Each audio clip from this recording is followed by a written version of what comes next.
Good morning, everyone. This is your girl Monica. Shines out, Monica, aka Monica Arinze. I'm a survivor of spinal cord injury. So today I have guests that I interviewed who also has spinal cord injured. So let's go there and have a few chats with them. So we have a fine, beautiful lady, very active. In fact, if I start describing who she is, you'll be very shocked.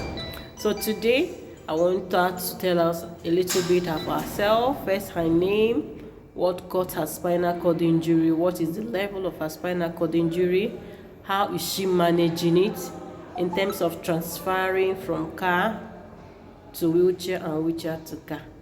So let's go there. Hi, Continue.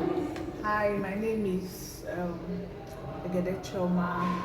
I am So they will see you very Spinal well. Cord Injured Association of Abuja, of Nigeria, chairman for FCT. So I have spinal cord injury.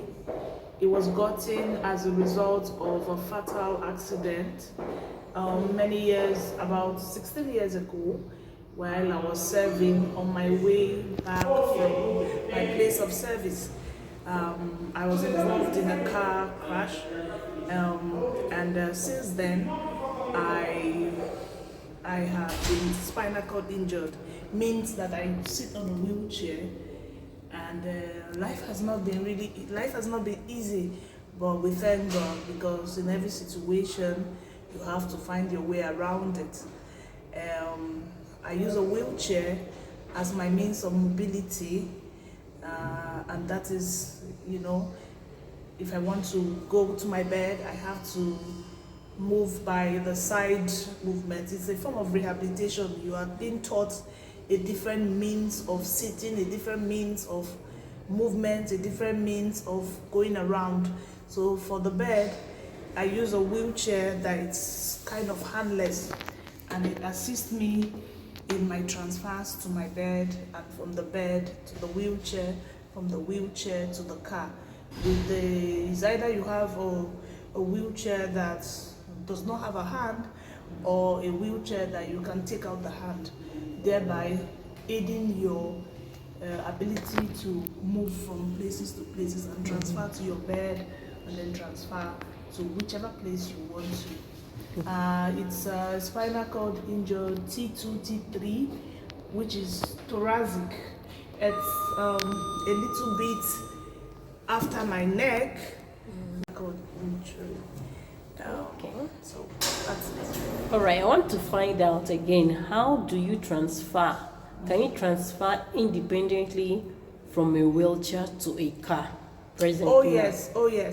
Oh yes, I can transfer from the wheelchair to the car, but there's a tactics to it, and that tactics is the car has to be a low car. I cannot transfer in a very high car like a Jeep and all that. It has to be a low car like a Golf, a Corolla, a Camry, all those cars that, you can move your wheelchair very close to the car, and then with the aid of your hand and a lifting method. It's called a lifting. So we do lift, and then when you lift your butt up, and then you can move to your car or from the car to the wheelchair. So I'm very glad that you can actually transfer, because transfer is our mobility. It makes it easy for us to go around. So what's your challenges presently, as a spinal cord injured person? What is your 4 major challenges? Okay, number 1, finance. Yes. The ability to be able to have your money at hand. Why is money very important? Your rehabilitation, that's your physiotherapy, you have to always pay. Nothing is done free. Then for some of us that use diapers and catheters, we have to always buy them available. It is just like the food you eat every day. So you must be sure that you have all those necessities your detergents, your Call it the antiseptics. spinal cord injury consumables. Yes, you have to always have the consumables for spinal cord injury. So it is a daily thing that you must have available. And then transportation, it's another thing that finance has to affect. What was the question again? So what's the level of your injury? Okay. What I'm trying to add, when it means level now, because you already told me the segment where is affected, 2, and T3. I'm asking about, is it complete? Okay, so my lower. Now they ask, is it complete or incomplete? Because for me, or for many spinal cord injury, we don't understand what it means to be complete or incomplete. I have that challenge at the initial stage, but with a lot of studies and researching, I know actually there's something called complete and incomplete. Okay, for a complete spinal cord injury is a level for which there's no form of feelings, like you cannot feel sensation in your body. When the issue that results to spinal cord injury is when there's a disconnect in the motor neurons. Yes. So when there's a disconnect in the motor neuron, it makes the message from the brain to the spine, and from the spine to the brain. There will be a disconnect. Thereby, the ability to know when you should stand, to walk, to sit is disconnected. So that is what we know as spinal cord injury. There is no form of information going on. Therefore, the whole system of the body cannot understand what to do. But incomplete is a situation where there are some muscles that are alive and are still functional.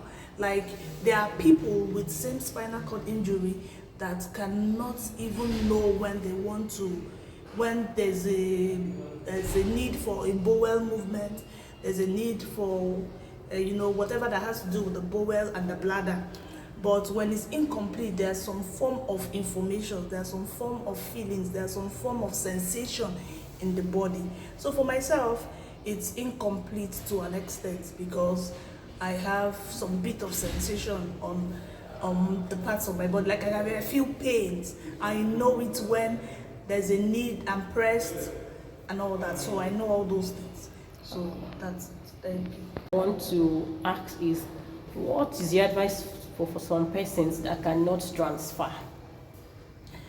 Oh yeah, this is a Nigerian problem and a Nigerian factor, number one. Because in Nigeria, rehabilitation is something that is difficult.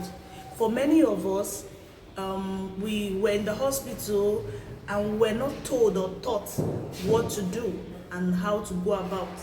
It's just that many of us with same problem have taken it, with the same challenge rather, have taken it upon ourselves to educate ourselves based on the level of experience and all that. So for me, I would say it is very important that we learn some form of independence, which is the transfers, because it can help you to feel a bit okay, and makes you it makes your body, for you to move, like that mobility, your muscles, your blood can circulate. So it's very important that we as spinal cord injured should be able to acquire or learn all this. You can have it by people that already, meeting people that already experience.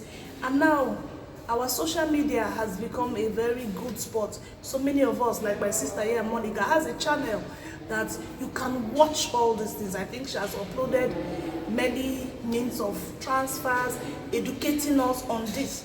So we can as well get to channels that has to do with people with spinal cord injury.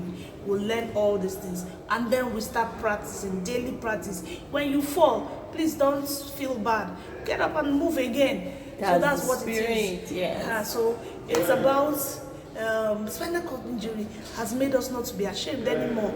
Everything is open. So for you to enjoy your life, you need to be able to open up, talk to people that experience, watch your YouTubes, and then you're good to go.